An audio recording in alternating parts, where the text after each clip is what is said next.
From WHYY and Billy Penn, it is Hittin season. Hey there, podcast pals. I'm John Stolnis from The Good Fight and Billy Penn. You can follow me on X and Blue Sky at John Stolnis. Coming up, we're going to recap the final two games of the weekend series against the Washington Nationals. Phillies take 2 out of 3, split the weekend series. Big win on Saturday. The Bats go cold on Sunday. We'll play a little good cop, bad cop with this weekend, because there are a lot of good things that we saw, and there's some not so good things that we saw with the Phillies here over these last couple of games. Of course, understanding and reminding ourselves, as we will on every podcast here for the first month of the season, it's still early. We know. It's early days, kids. It's early days. We get it. So if you're yelling at your car radio as you're listening to us, you're being too negative for being too early. Listen, we do 3 podcasts a week. We got to talk about something. And so all we have is the latest data. So that's what we're going to talk about. We're also going to talk about Torpedo Bats. If you haven't been following the New York Yankees and what's been going on, you have no idea what I'm talking about right now. But the Yankees have a new bats made for them called Torpedo Bats. They seem to be working. We'll talk about that. And if we have a little bit of time, I want to dip into the horrible, awful, no good, very bad weekend the Atlanta Braves have had out in San Diego. So joining me here on an abridged roundtable version of the show, no Justin Clue this week, but the lovely Liz Roscher joins us. She is on X and Blue Sky at Liz Roscher. Liz, our first full weekend of Phillies baseball. Some good, some bad. How you feeling? Feeling pretty good. I enjoyed watching them. They were fun, lively, energetic. They were down to business, which I like to see. They were down to it. If anyone was thinking that they were going to see a different team here in 2025, I think this weekend can dispel any notion that things were going to be radically different in 2025 for probably for good and for bad. They look very Phillies here this weekend. I mean, these are the same players. They're going to kind of do the same thing. Maybe they do it in a different order. Maybe they do less of the bad thing and more of the good thing that we like. But this weekend, we saw a little bit of it all. A lot of the stuff that annoys us to no end, and a lot of the stuff that makes us really happy. We saw a lot of that down at the nation's capital here against the Washington Nationals. And we'll start off. I'm going to alternate, Liz. That's why I'm calling it good cop, bad cop. We'll alternate the good stuff with the bad stuff. We'll just we'll mix and match. We're going to leave people, on their toes, where are they going next? I want to start off with what I thought was the best news of the weekend, the number one story of the weekend, and that was Phillies number 2 starter, Jesus Luzardo, on Saturday afternoon, Liz. What an incredible performance in his first ever start as a Philadelphia Philly. He gave up a 2-run home run early, but he was throwing 97-mile-an-hour fastballs, 96 with the sinker, hitting 98 miles an hour 11 times on his fastball.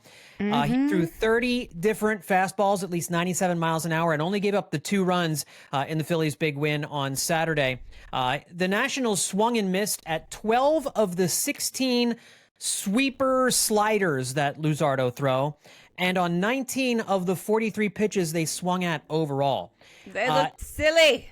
Oh, it was dancing all over the place. People didn't know what to do with it. His 11 strikeouts in his debut as a Philly tied him with Jim Bunning for the second most ever for a debuting Philly, behind only the legendary who it is, Liz. If I wasn't looking at the show sheet, I'd have no idea. Justin might, but I certainly don't. Garrett Stevenson in 1997. Yes. And by the way, in 1997, after that start, because it was a wasteland, we were sure Garrett Stevenson was a star. Like we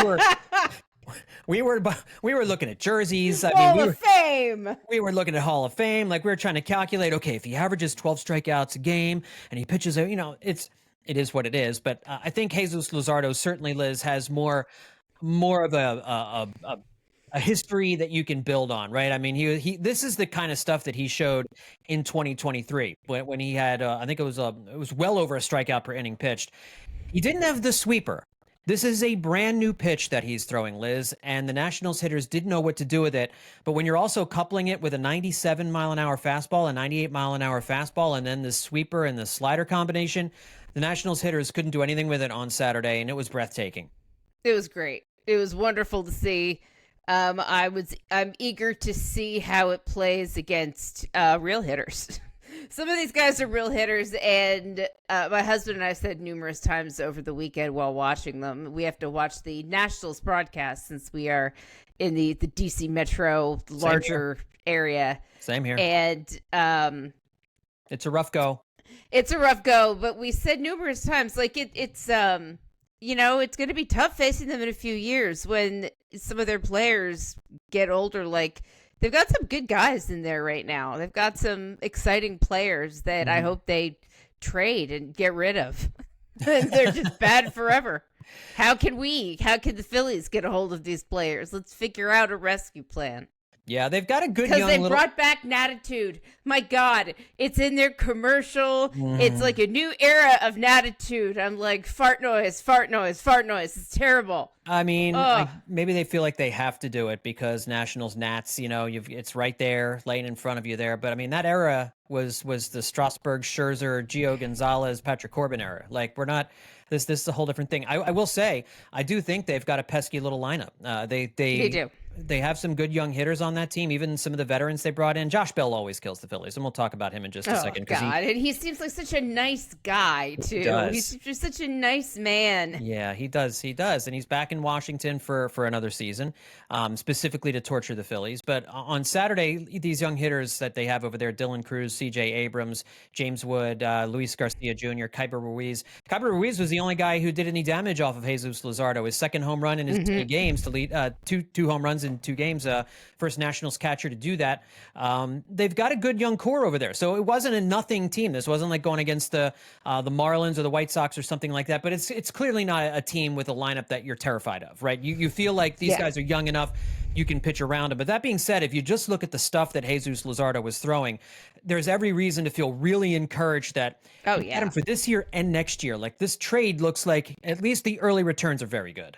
Yeah, it's a good move, and I think as the offseason wore on and we looked at all of the guys that the Phillies had collected in the offseason, we sort of saw the theme throughout it and sort of forgot that but it's hard to remember how great Luzardo was in 23 and how extraordinary he was before he got hurt. Yeah. And, the Phillies took a flyer on a guy that was injured in the hopes that he would look the way he looked in his very first start of the regular season. And if he could keep that up, that's incredible, man. That's an incredible trade. That's great foresight. Well, yeah, and remember, the other left-handed starter the Phillies were connected to all offseason was Garrett Crochet, and if they had traded for Garrett Crochet, the prospect cost would have been astronomical. Oh, yeah.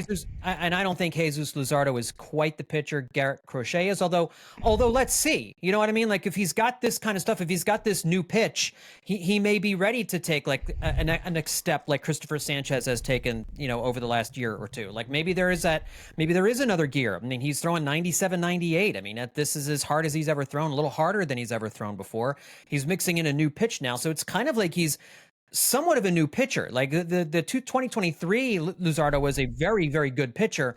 The guy we saw on Saturday, just stuff-wise, I mean, the results are what they are, but the stuff looks like it can play at the top of a rotation, not necessarily as like your number 2 or your number 3. Again, it's too early to make that judgment, but I was much happier with trading for Luzardo at the prospect price that it cost to get him. I think then if they dealt like one of their big guys away for Garrett Crochet, it seems like the Phillies went with like a plan B or a plan 1A, but at the end of the day, a lot of times those are the right deals to make. Strong agree.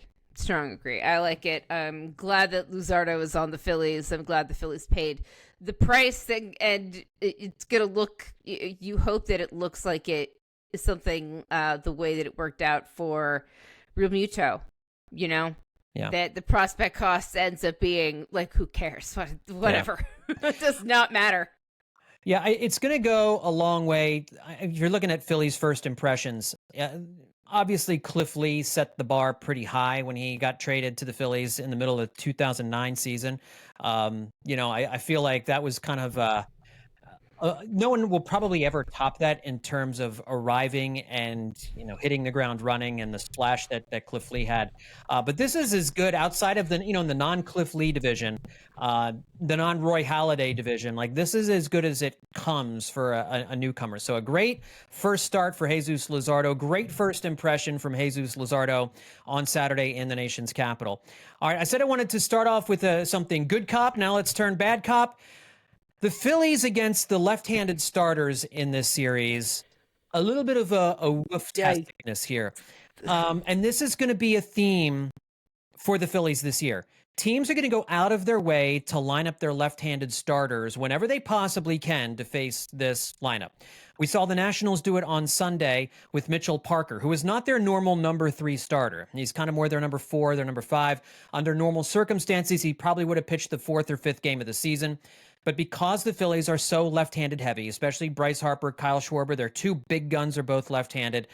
Teams are going to throw as many left-handed starters at them as they possibly can, which is what they did with Mitchell Parker on Sunday.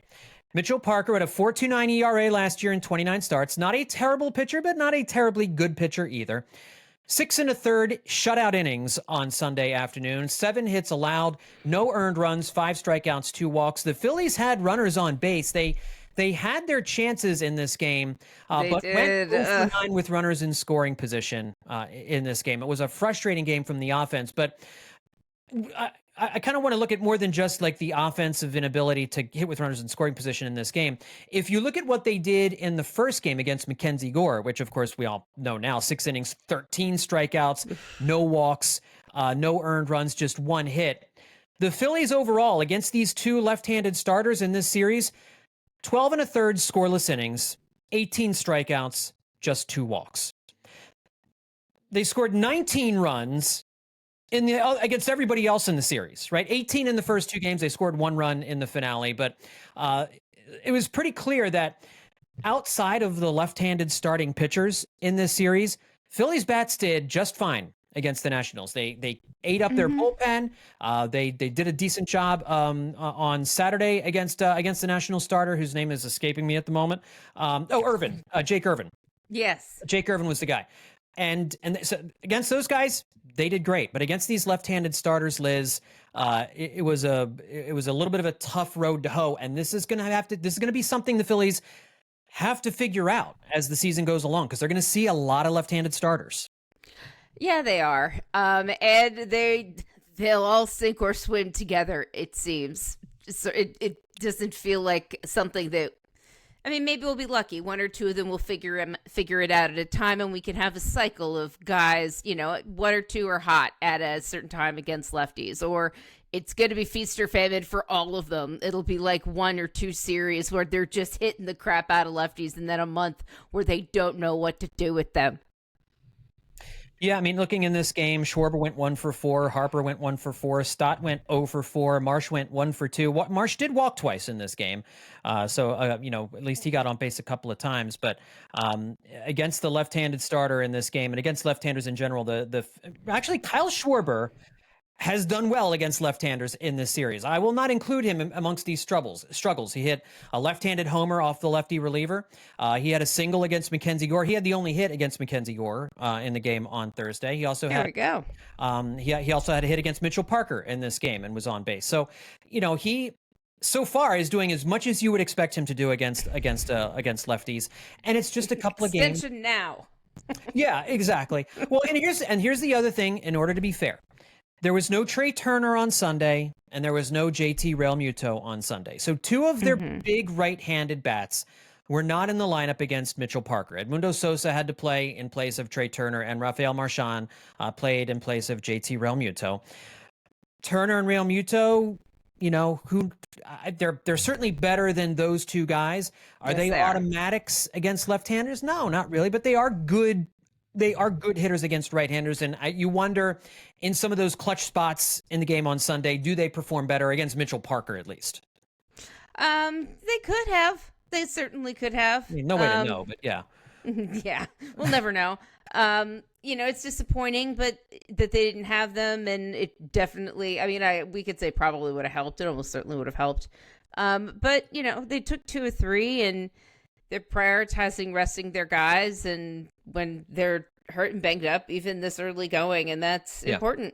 They did that last year, and it frustrated us at sometimes, but they still won a heck of a lot of games. Yeah, So you definitely don't want to push. Like Trey Turner had lower back stiffness before the game on Saturday, so they sat him. J.T. Realmuto fouled a ball off his foot, so they sat him. Sounds like Realmuto will play on Monday in the Phillies home opener if it doesn't get rained out. Trey Turner probably won't play in the home opener on Monday. They're saying they just want to give him another day. I'm going to get to the injuries here in just a second because a little bit more to say on that. But last thing on the left-handed starters, on a scale of 1 to 10, Liz, how concerned are you about this being a problem during the course of the season, struggling against left-handers? at the moment, I'm going to give it like a 4. I could give it lower even.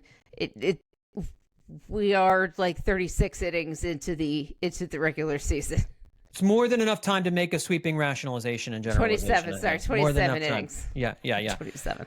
I'm probably about where you are. I'm probably at about a 4. It's not a new problem.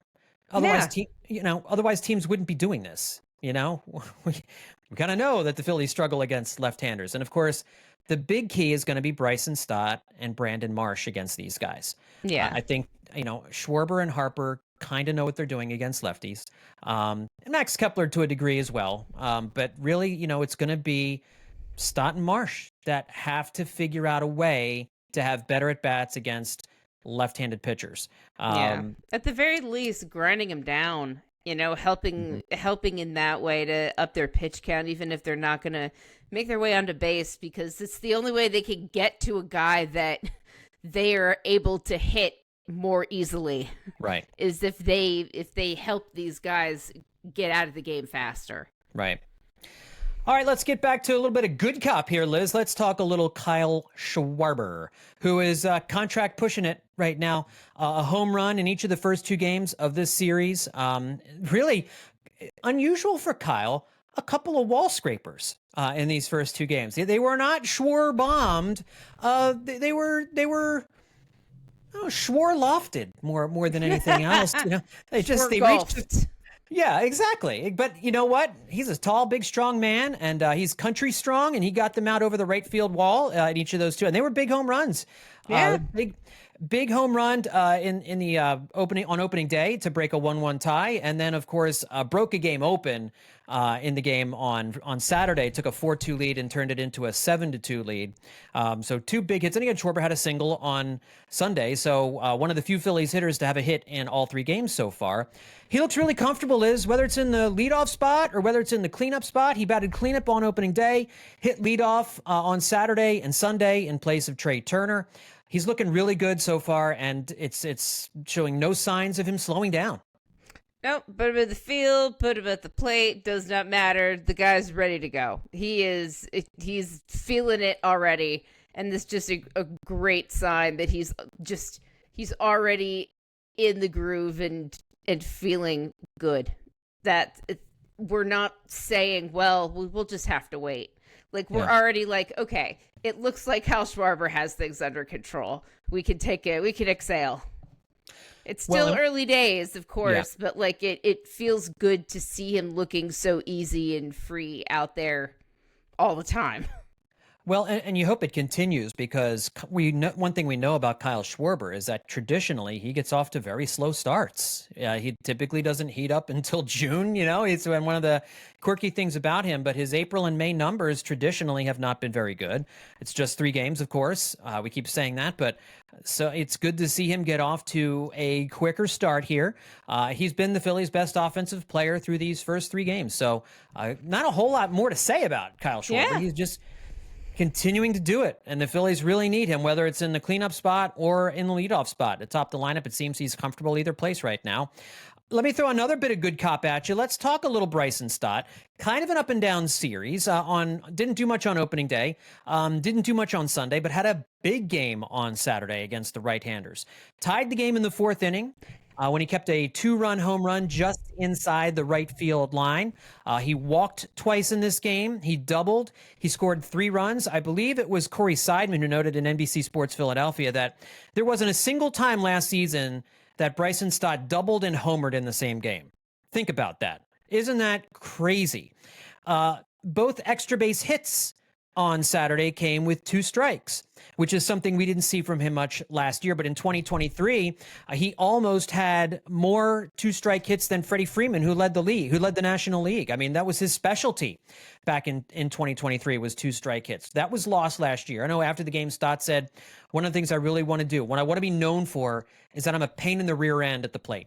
Like when pitchers are pitching to me, they know this guy's just going to give me, he's going to be a hassle. He's going to be a real handful at the plate. You know, I get 2 strikes on him and he's going to keep fouling balls off and he's going to serve one into left or he's going to hit one down the right field line. You know, that's what he wants to be. And I think as excited as I am about the double that he golfed out into the right field corner and the homer and then the double with the 2 walks. Like that's what we want to see from Bryson Stott is like grinding those at-bats out. If he can start to do that against left-handers, then he becomes a really dangerous player. But even so, just against righties, good to see that level of production from him on Saturday. Yeah, I was so pleased to see him looking so good. Like I think the team as a whole looks, you know, in their first 3 games, they look a lot more easygoing, I think, than they did last year.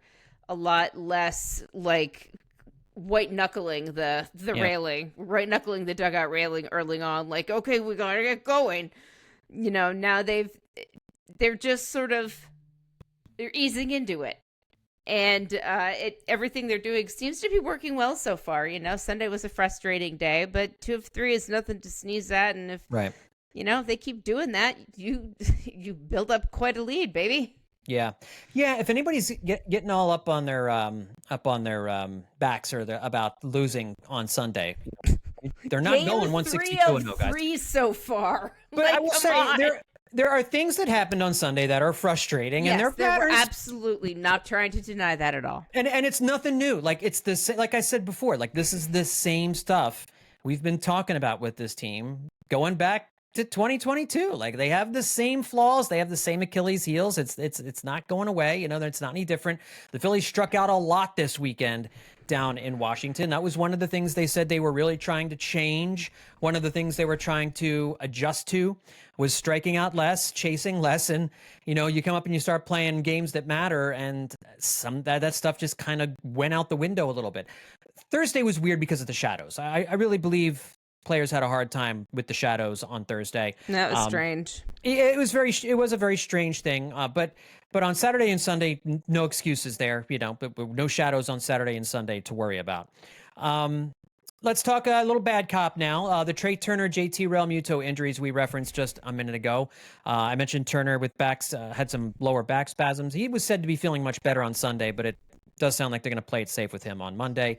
JT Realmuto looks good to go if they play the game on Monday, so that's good news. But I think what we're seeing here, Liz, is when people this offseason were talking about the age of these players, you know, you have players who are in their 30s, and JT's older than just about all of them. You know, it doesn't seem like it because he's still so athletic, but he's a good 2 years older than Castellanos and Schwarber and 4 years older than Harper. Oh, God. Yeah, I keep forgetting he is. You keep forgetting how old he is. He's getting up there. Is this the danger of older players? I mean, it is. This is part of the deal. You know, it's game 2, and you've already got like back tightness. And Trey Turner said it had to do with like his hip started bothering him late in the spring. It didn't bother him when he would play, but like it would bother him when he would like sleep, and then turned into like this lower back discomfort. So, you know, that sounds like an old guy thing. You know, like I tweaked my hip while I was sleeping, or I tweaked my hip bending down to tie my shoes or something, and now I can't move properly. Sleeping well is difficult. It is. Sleeping well is so hard to do. It is. It is hard to do. It's not just an old person thing. It's a thing. It's an everyone thing. I feel him there. Yeah. Is it a sign of their ages, do you think, Liz, or is that? Yeah, I mean, this is the devil you dance with when you sign these guys to long contracts, and you know you have them for a while. You know, this is not something the Tampa Bay Rays ever have to think about because they're churning through players at an unbelievable rate. As soon as they hit like 28, they're shipped out immediately. Yeah. Like, this is the danger. Like, and it's not that bad. It's like Turner's going to miss maybe 2 games, 1 game, you know, not much. Mm-hmm. You know, Realmuto's going to miss the 1 game. Like, if they can keep it to that. Like, you don't want him doing it every week, every series, something like that. But like you want to keep it at that. Yeah. As opposed to, like someone gets caught in a gopher hole in the outfield and they're out for 6 weeks. Yeah. I would rather it just be like, oh, he slept wrong. Like, we all sleep wrong. Give him a day to recover with, a steady diet of ibuprofen and, hot packs or whatever the heck. And they've got like trainers and masseuses and like health people. Like, he's going to be fine. Too much ibuprofen can be rough on your tum-tum, Liz. Yes, it can. You got to take it with a full stomach. Yeah, you have to be careful about that. All right, one more good cop thing here. Brandon Marsh with a big 3-run home run on Saturday, and he singled twice in that game. So again, nice to see some good stuff from Brandon Marsh. And the Phillies won 2 out of 3 in this series, so that's in and of itself a good cop thing. They started off the season on the right foot, didn't get a chance to sweep, but I also think even in the game on Sunday, they had a lot of chances and just didn't get the people home with the big hit when they needed it. But yeah, I would much rather see the Phillies strand a lot of guys on base than not be able to get guys on base. Yeah, like I think I saw at one point they left like 8 guys on base. I'm like, well, they had 8 guys on base. Like I'm looking for the silver lining as always. I'm just like, well, that is at least a positive. I'd rather than be doing that than the alternative, which is nothing. 0 for 9 with runners in scoring position on Sunday. Woof. And you just that's not going to happen most times. It's just not. These guys are too good to do that. So just Sunday was one of those days. It just couldn't get the big hit. Bases loaded, down 5-0 in the 9th on Sunday. Bases loaded, nobody out. And they just get the one run. It happen. You could see them celebrating and just like, and it just didn't. It could have happened. It was close to happening, I believe. So close. Especially when Kyle Finnegan came in the game. I think that dude is so hittable. Yes, he is always in danger. But he came in on Sunday and he shut the door. He did a great job on Sunday. But I thought they were going to get to him in the opener on Thursday. He wiggled out of that one. But Finnegan stinks. I'm sorry. He's just. I think he's Garbo. Yeah, he is El Stinkerino. I saved the worst bad cop thing for last here, Liz, and this is the thing that most Phillies fans were talking about on Sunday, and certainly is no shortage of opinion on Aaron Nola. The big inning doomed Aaron Nola again on Sunday. He was cruising through 3 2/3 innings. I mean, just mowing guys down. He looked good. And then the Rav 4th inning, Liz. What is it about this Rav 4th inning for Aaron Nola? It was a chat. I said, this is how it happened. It was 2 outs. 2 outs in the 4th inning. In the 4th inning, and they look. The Phillies challenged it, and it came back as it did just. Nola threw a pitch that just grazed the sneaker. Yeah, of Ruiz. What's his face? Yeah, Keibert Ruiz. And that put him on base, and I'm like, this is it. This is how he either ends it here or the game's over. Because it's when he thought it was done and it wasn't. He was so close to being out of that inning, and it's like you could feel it's like his heart is being tugged out of his chest, and it's hard to pitch after that. It's a job. It would be great for him to do it, but I kind of understand. It's just like, crap. Well, when I said that these Phillies problems that we saw this weekend are nothing new, I mean, it's nothing new. And I love Aaron Nola. This is just, it's part of the Aaron Nola experience that we all kind of have to live with. And the good far outweighs the negative with Aaron Nola, but that doesn't make outings like Sunday not frustrating, because it is absolutely frustrating to watch a guy whose stuff is so good and so dominant, but he missed with a couple of fastballs in this game, and they didn't, and the Nationals didn't miss them.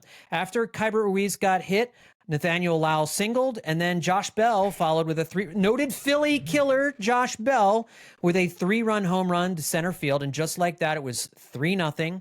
Now Nola's day is kind of looking shaky. And then a couple innings later, he gives up a 2-run home run to Nathan Lowe. And that was it. And the Phillies offense wasn't going to support him on Sunday anyway, so he was going to get tagged with a loss pretty much no matter what. But Liz, this is a continuing theme for Nola. Not only that he has these starts where things just seem to be going great, and in so often in the 4th or 5th innings, he implodes. Usually it's because of a big home run that he ends up giving up. But he also has not gotten off to good starts in his first outings of the season in recent years. I think this was also a Corey Seidman note. Nola has given up 21 runs in 19 1/3 innings in his last 4 season debuts. So if I'm doing the math there real quick, 20 divided by 4 is 5. So it's a little over 5 runs per outing. But if you're looking at like 19 1/3 innings, like that's an average of less than 5 innings per outing in his last 4 season debuts. So for whatever reason, Aaron Nola always seems to get off to a rocky start. Remember last year against the Braves, where he got absolutely destroyed in the second game of the season. Wasn't as bad this time. But no, it wasn't. And this, it was a surmountable. It was surmountable. Yes. The Phillies could have done it in the 9th inning. They could have made it happen, and they just didn't. And those are the losses that stick in your craw, but I'd rather them be surmountable losses than ones where I'm like, am I going to turn this off? Yeah. Because I didn't say that once. I wasn't like, I'm turning this off. Because, the Nationals bullpen stinks. Yes. So there was always a chance with this group. Always a chance. And they were close. In a parallel universe somewhere. They had lots of chances in this game. I mean, we just talked about all the runners in scoring position they left. They had lots of chances in this game and just couldn't get it done. But a disappointing start for Aaron Nola. But I mean, this stuff is still good. It's obviously, the curveball looked wildly good. The fastball just in general was good. He just, again, hitters don't miss his mistake pitches. He doesn't ever get away with anything. Right? I mean, everything, he almost never gets the benefit of a mistake pitch getting spit at or swung through or fouled off, it seems. Like when he may make like 4 or 5 mistake pitches a game, and usually 2 of them end up in the seats. It's just, bad luck. That's one of those things I think he's got to remember about himself. It's just the way he pitches, that his mistake pitches are more hittable than others. Yeah. Yeah, and it's that and that's what happens. Like, the 2 different pitchers could give up 5 mistake pitches, and because of the way they pitch, 2 are going to end up in the seats, and the other guy, no one's going to come close to any of them. Yeah. Well, that's those are all the notes that I had from these 2 games in Washington. The Phillies will now head to Philadelphia for a 3-game series against the Colorado Rockies. So another nice way to start the season for the Phillies. Should get another series victory, provided they get all 3 games in against the Rockies here at Citizens Bank Park. They're expecting some rain on Monday. It looks like, as we're recording this here on Sunday night, that the weather could hold off until just around the game would be expected to finish. So it looks like they'll certainly start the game, and we'll see how much of it they get in.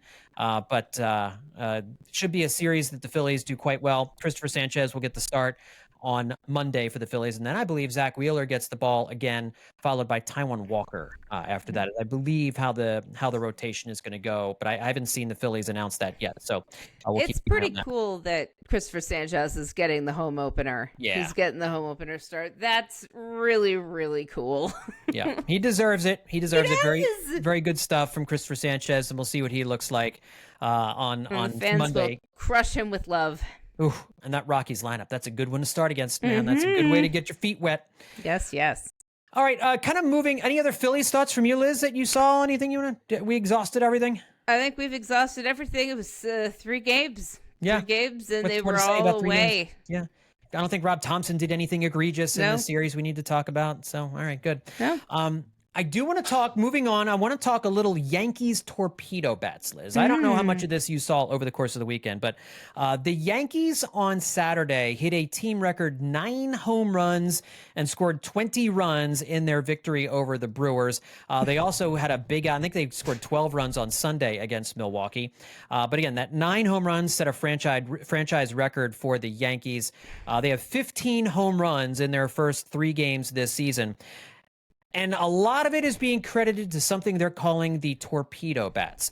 The Yankees have employed an MIT, I don't know if he's a professor, scientist, researcher, whatever he is, but they have discovered a way, legally, according to Major League Baseball, these bats are legal, to harden the wood, make the wood around the label where you see Louisville Slugger or wherever. Typically, when a hitter, if he hits the ball on the label, the bat breaks or it's not hit hard enough. It's not the barrel, it's not the sweet spot. And a lot of hitters end up hitting the ball on the label as opposed to on the sweet spot. Well, what this MIT professor has done was design a bat, and it's a little different for each player. Like they're specially designed for each player so that the wood is stronger on the label part of the bat, so that when Yankees hitters hit the ball more in the middle of the bat on the label than in the sweet spot, the ball's going to go further. And so people are looking at this like this could be a revolutionary thing in Major League Baseball. Like every team's going to want to hire this guy, or at least hire their own guys to create something similar here. Now, I will say there are a number of Yankees who are not using the Torpedo Bats. One of them is Aaron Judge, who hit 3 home runs in the game on Saturday in his first 3 plate appearances, almost hit a 4th home run. Was a ball that just hit the wall, was for a double. He is not among the players using the Torpedo Bats, but a number of the players are. A number of those players hit home runs in that game on Saturday. This feels, Liz, like something Major League Baseball shouldn't allow. I mean, the rules are very vague about what a baseball bat can be. You obviously can't hollow out the inside and put super balls in it like players did in the 80s and 90s and cork and all that kind of stuff. But it seems like I have a couple of questions about this. One, how has no one ever thought of this before? Because this is a known problem. Like players have had bats break and you get poor contact on balls hit on the label. Why haven't we thought of this before? And then second of all, if it's going to result in, and we got to wait and see, we'll obviously take a longer view of how the Yankees offense performs during the course of the year over these first couple of months, certainly. But if the Yankees keep doing what they're doing over an extended period of time, I don't know how Major League Baseball can let them use these bats. It's going to be an unfair advantage, I would think. I mean, no. Credit the Yankees. They're not breaking any rule, but they're not breaking any rules. It's not an unfair advantage. Everyone can do what a team discover. Like it's an unfair advantage that that Shohei Ohtani chose the Angels and then signed with the Dodgers. Like it's just that's the way that things happen. The Yankees went out there and found someone and figured this out, and it should be up to everyone else to catch up if it's something that does really work. So I just want to say, everyone slow your roll. Yeah. Everyone calm. I mean, I think it's a cool thing. If it really works, I think it's really awesome. When my husband and I took a little vacation to Louisville, Kentucky, and had a really awesome special tour of the Louisville Slugger factory, and it's so cool there. And as soon as I saw that it was a Louisville Slugger bat, I'm like, this is the neatest thing. I bet they're totally into this, finding new ways to do this. But it's like it's not like they're there thinking up new things themselves all the time. So they got to make the bats, and so they need people to come to them. And I think part of the reason is the technology. I don't know if there's been the technology to make these bats. I have no idea why we haven't, things haven't progressed to this point until now. But I think it's really cool if it is something that works. And you're right. And we don't know that it is going to work all season. It could be just kind of It's been 3 games, man. Yeah. It's been 3 games. everybody calm down. Like, you know why players tend to hit home runs in bunches? Because pitchers are bad. Well, that's and hear me out on this, because I don't disagree with you. I don't think there should be a push to ban them, just like I don't think the NFL should be banning the tush push because the Eagles do it well. It's kind of a similar thing in my mind. Like Yeah. the Yankees found something legal that they can use to their advantage, and they're doing it.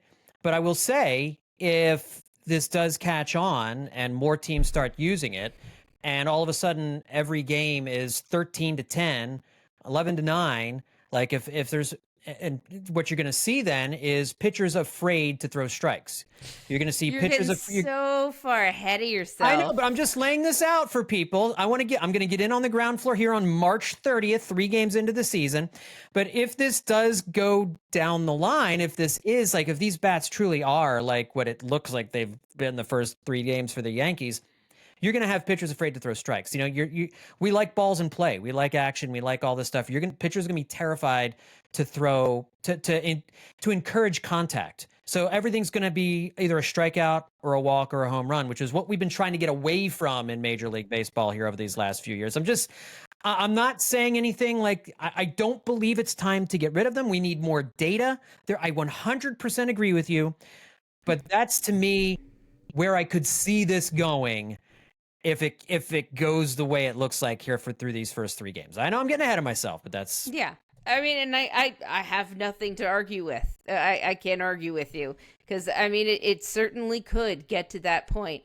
But I think a lot of stuff would have to happen for it to get to that point, for it to be that, like, if it's that effective, then, like, why do we even have the sport? Well, and so my guess is that it's not actually that effective.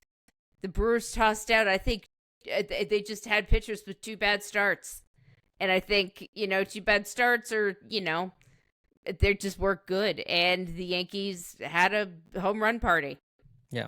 And they play in a homer friendly field. So we'll exactly. I'm laying down some. Keep an eye on it. We're monitoring. Yeah, we're monitoring the situation, everyone. That's right, ladies and gentlemen. We are monitoring the situation, and we will let you know if we go to code red. All right. That's if we got to go in. We got to DEFCON this thing. We'll DEFCON this thing. But I'm just my brain's working on this one a little bit, and I'm of 2 minds about it at the moment. Yes. All right. Last thing before we wrap up, we would be remiss if we did not talk about the series, the weekend the Atlanta Braves are having in San Diego. Playing on Sunday Night Baseball as we speak right now, a good old Hector Neris on the mound for the Atlanta Braves against the San Diego Padres. He's looking Hector Neris-y. It has been a bad weekend for your Atlanta Braves. They lost 7-4 on opening day. They lost 4-3 on Friday. They lost 1-0 on Saturday, and as we are recording this, they are playing in the bottom of the 8th inning, and they are losing 3-0 to the Padres, which means they are staring down the barrel of a second straight shutout. There is no one in the Atlanta offense right now that has a batting average above, I think it's 240. Most Atlanta Braves hitters are hitting well under 200 through these first 4 games, and again, all we can talk about is the small sample size because that's all we have to go on right now. But some of these early season things, Liz, are kind of fun. Like you don't get to do this later in the year. Like these freaky things that happen early in the season. And now it's 4-0 Atlanta. Hector Neris gives up an RBI double. So the Atlanta Braves are going to lose their 4th straight game to start the season. They're starting 0-4. They've had guys thrown out on the bases tonight. Like it's been a disaster, which I'm full of glee about this. As well as most of you listening are, and anybody watching on our YouTube channel. There's no grand takeaway here, Liz. I just kind of wanted to mention the fact that the Atlanta Braves are having a real tough time in San Diego. And do I expect it to continue? No, this is a good team. But, the Braves were amazing in 2023. We all knew they were going to take a step back in 24, but in 25, they're never going to be that 23 team again. I hope people understand that the offense is never going to do again what it did in 2023. That being said, it's better than this, but it's fun to watch so far. This Braves team struggle like this. It is a lot of fun to watch, and they are facing the 5-0 Dodgers next. Oh, they aren't they, Liz? That is a tough go. Facing the 5-0 Dodgers. That is... Okay, I'll say this. Starting off the season on a West Coast road trip, is not great. Are they in LA or is that at home? That's a great question. Well, now I got to look that up because I was going to say it's got to be at home, right? They wouldn't do that to the Braves, like have them start their first multiple series on the road on a West Coast road trip. That can't be what's happening. They're at the Dodgers. Wow. Okay, see, that stinks. 10 p.m. March 31st. And they haven't had an off day yet either. Like it's their 5th straight game in 5 days, like to start the season. The Phillies are going to have like 2 off days in like the first week. They play on Monday night at 10:10 against the Dodgers. And then they've got another game on Tuesday, another 10:10 start against the Dodgers. And then on Wednesday, the Braves, an 8:38 start against the Dodgers on Wednesday. And then I think the Braves finally get a chance to rest after that and return home. They do. They have an off day on Thursday before they come back home. And the Phillies are going to get the Dodgers at home this weekend, while the Braves are going to be taking on the Marlins. So once the weekend rolls around, things get a little bit easier for Atlanta. But I didn't realize it was going to be that tough of a start to the schedule for Atlanta. Liz, I mean, 0-7 is not off the table. No, it's definitely not. And, when should that happen and it come around, we'll be here to comment on it. You better believe it. Oh yeah. We will be here. We can all hold hands and watch together. It'll be a beautiful thing. So just thought I'd mention that as our last item of business here on this episode of Hittin' Season. All right, Liz, before we wrap up, do you have any remaining final thoughts, any alibis, anything going on inside that nugget of yours? I have no alibis. I have nothing. Everybody have a good week. All right. Well, that'll do it for this edition of Hittin' Season, everybody. And we look forward to talking to you midweek, where we'll wrap up the first couple games of this Rocky series for you. I want to encourage everybody to check out hittinseason.com. BillyPenn.com/hittinseason. That's our landing page over at BillyPenn.com. We are going to be putting on YouTube our roundtable episodes. We have been, actually, but coming up in April, I think you'll be able to start finding us on the WHYY YouTube page. We'll have more details on that coming up, as well as we're going to be doing some more stuff during the course of the season. We're looking forward to as we are coming up on our 10th anniversary of Hittin' Season. Nay, the Felsky Files. Nay, the show actually started off as TGP Radio, which I had kind of forgotten about. The Good Fight Radio. I kind of forgot about that, but we're getting there. June is the 10th anniversary date for that, so we'll have we'll be talking a little bit more about that as time goes along. Month-long celebration of Hittin' Season. That's right. That's what I'm. If nobody else is going to do it, I will do it. Just because we're here, we want to celebrate, John. That's right, and you can celebrate as well by telling your family and friends about the Hittin' Season podcast. Grab their phones from their hands right now, put it in there, follow the show so you can get in on the ground floor of this World Series winning team here in 2025. Thanks, everybody, for tuning in. We'll talk to you next time right here on Hittin' Season.